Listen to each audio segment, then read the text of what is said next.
We're in the book of Galatians, chapter 6, beginning in verse 7. Do not be deceived.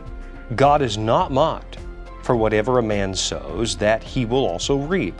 For he who sows to his flesh will of the flesh reap corruption, but he who sows to the Spirit will of the Spirit reap everlasting life.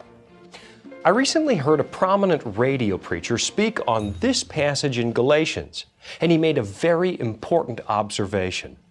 In the modern Christian world, it's not popular to speak about the consequences of sin. People today want to underscore the forgiveness of God, which is a fantastic thing to underscore. But we seem to live under the illusion that once you've asked for forgiveness, all of the consequences of your actions get swept under the rug and you're never going to have to deal with it. But it's not the biblical pattern. Even though God loved Moses and forgave him, Moses still didn't get to go into the promised land. Even though God loved David and forgave him, there was still a price to pay for cheating with Bathsheba. And David wasn't allowed to build the temple because of the bloodshed on his hands. Your acceptance with God and your forgiveness are absolutely certain if you claim them. I can say that because I have thousands of biblical promises to stand on that guarantee God's mercy and love. But at the same time, the whole story of the Bible, in fact, the whole story of the human race, is the sordid tale of what happens when you choose to live apart from God.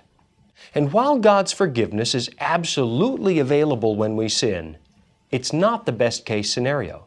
Now, please don't misunderstand. I'm not trying to downplay the mercy of God or our need for His forgiveness, but there is something better than asking God to forgive some particular sin you've committed.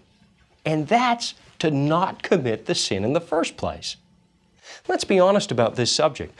I know that we have a weakened, sinful disposition that makes us vulnerable to the devil's attacks. And I know that years of caving in have made us less and less able to resist. But you can't get around the fact that the Bible places hazard signs in front of the Christian, warning us not to sin. You will reap what you sow, the Bible says right here in the book of Galatians. Do not let sin reign in your body, Paul writes in Romans chapter 6.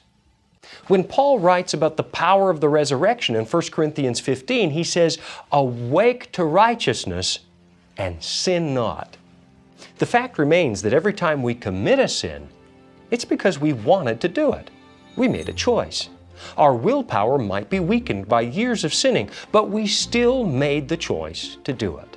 And that also means through the power of a risen Christ, through the power of someone who has actually conquered the grave, we can choose not to do it too. And quite frankly, given the choice between cleaning up a terrible mess and not making that mess in the first place, you know which one is the better way to live.